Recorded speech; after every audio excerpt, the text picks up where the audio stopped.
वमन लंघन लघु भोजन के प्रयोग से शांत हो और रोगी के शरीर में रुक्षता हो तो उन रोगियों की चिकित्सा गृह द्वारा की जाती है। रुक्ष तेज द्रवहीन पित्त ज्वर को उत्पन्न करता है। तेज से शरीर के रुक्ष हो जाने के बाद वात का कोप होता है।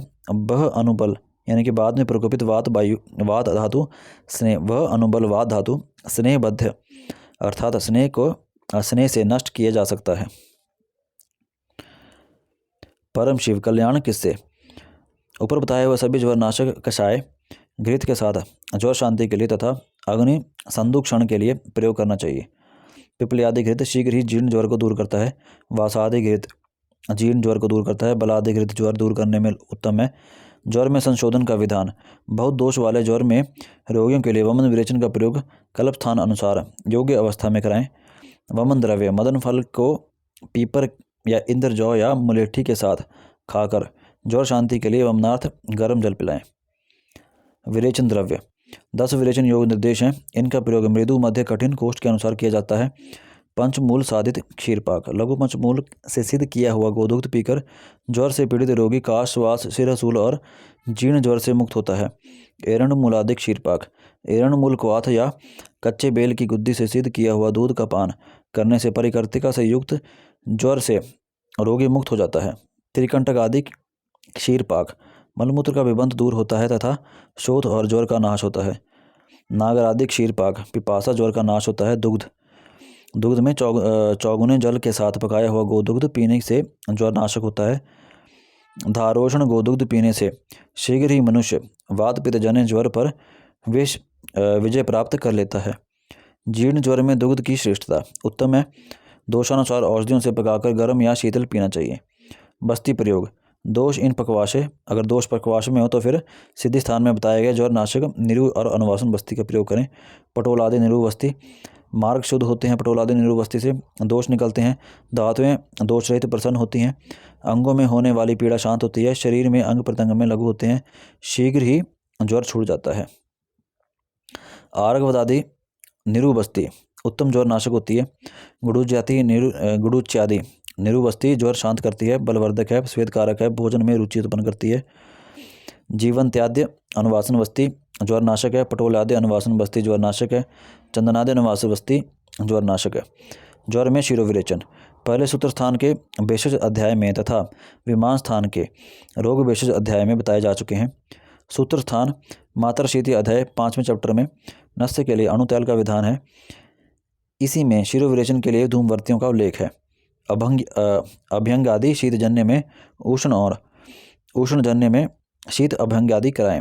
ज्वर के धामे शांति के लिए 1000 बार का धोया हुआ घृत अथवा चंदन आदि तैल का अभ्यंग करवाना चाहिए। शीतोपचार का उपसंहार दाह और ज्वर से पीड़ित रोगियों में शीतल अन्न और पान शीतल बगीचा शीतल वायु और शीतल चंद्रमा की किरणें दाह एवं ज्वर को नष्ट करती हैं। अगुरवादी तैल कांच किस में दें? शीत ज्वर में दें। ज्वर में स्वेदन सूत्र स्थान के 14वें स्वेदाध्याय में 13 प्रकार के स्वेदों का वर्णन है।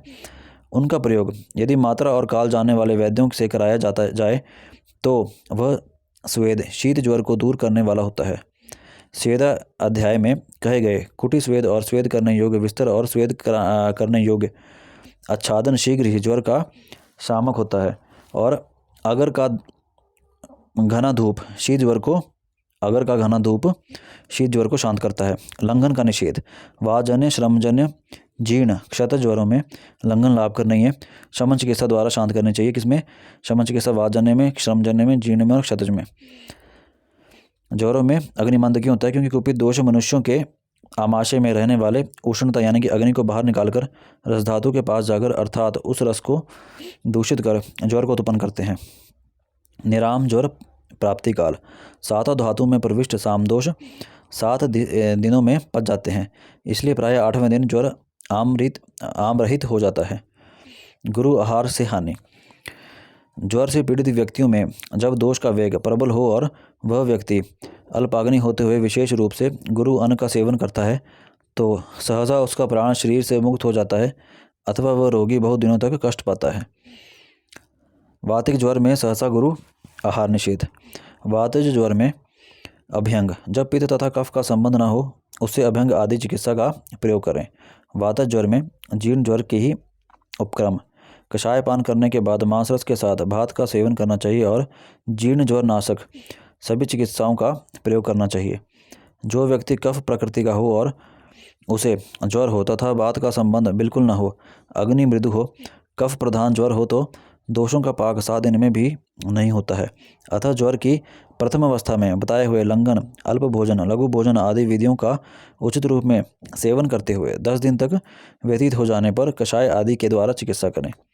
कफ प्रधान की चिकित्सा, कफ प्रधान ज्वर में चिकित्सा वमन होगी, पित्त प्रधान ज्वर में विरेचन और वात प्रधान ज्वर में चिकित्सा होगी बस्ती। सन्निपातक ज्वर चिकित्सा, एक दोष को बढ़ाकर और बढ़े हुए दोष को घटाकर अथवा कफ स्थान यानी कि कफ के अनुसार चिकित्सा करते हुए सन्निपातक ज्वर पर चिकित्सा द्वारा विजय प्राप्त करें। सन्निपातज उपद्रव, कर्ण के मूल में शोथ उत्पन्न होता है तो उससे कोई कोई ही व्यक्ति बचता है। कर्णशूल शोथ चिकित्सा, शीघ्र ही जोंक आदि से रक्त का निकालना, घृत का पान, कफ और पित्त नाशक प्रदेह, नस्य और कवल ग्रह द्वारा उसे शांत करना चाहिए। ज्वर में रक्त मोषण, जब ज्वर शीत उष्ण स्निग्ध रुक्ष चिकित्साओं द्वारा शांत न हो तब यह जानने की वह शाखा में प्रविष्ट हो गया है, अतः रक्त मोक्षण से शांत हो जाता है। जीर्ण ज्वर में संप्राप्ति तथा चिकित्सा सिद्धांत, देह धातु की दुर्बलता के कारण ज्वर का अनुवर्तन होकर जीर्ण ज्वर हो जाता है, इसलिए देह और धातुओं की पुष्टि के लिए बल कारक और बृहण आहारों के द्वारा जीर्ण ज्वर की चिकित्सा करनी चाहिए। विषम ज्वर का चिकित्सा सूत्र, तृतीयक और चतुर्थक ज्वर को साधारण कर्म नष्ट करता है। विषम ज्वर में प्रायः आगंतुक अनुबंध होता है। सप्त धातुगत ज्वर की चिकित्सा, रसगत ज्वर में वमन उपवास करना चाहिए। रक्तगत ज्वर में परिषेक प्रदेह संशमन औषधियों का सेवन करना चाहिए। मांस मेदोगत ज्वर में विरेचन उपवास करना चाहिए। अस्थि मज्जागत ज्वर में विनिरु बस्ती और अनुवासन बस्ती का प्रयोग करना चाहिए। और जो शुक्र गत ज्वर होता है वो साध्य होता है। विस्मरण में ज्वर वेग में अवरोध, मन का अन्य विषयों में लगा दें। दारुण मोक्ष, जब बहुत दोष वाले बलवान पुरुष का प्रायः नूतन ज्वर अच्छी चिकित्सा द्वारा दोषों के पच जाने से सहसा छूट जाता है तब ऊपर के लक्षण होते हैं, इसे दारुण मोक्ष कहते हैं। अदारुण मोक्ष का होता है जो ज्वर दोष के अनुसार अपना समय पूर्ण कर लेने के बाद क्रमशः नष्ट हो जाता है। ज्वर प्रशांत के लक्षण, यदि ज्वर के छूट जाने पर मनुष्य क्लम और संताप से रहित हो जाता है, शरीर और मन में पीड़ा नहीं रहती, इंद्रियां स्वच्छ होती हैं और उस ज्वरयुक्त पुरुष का मन अपने स्वाभाविक रूप में हो जाता है तो उसे ज्वर मुक्त समझें। ज्वर मुक्त होने पर अपथ्य, विदाही, गुरु, असातम्य, अन्नपान का और विरुद्ध अन्नपान का त्याग कर देना चाहिए। मैथुन, अत्यंत चेष्टाएं, स्नान, अधिक भोजन का त्याग करना चाहिए।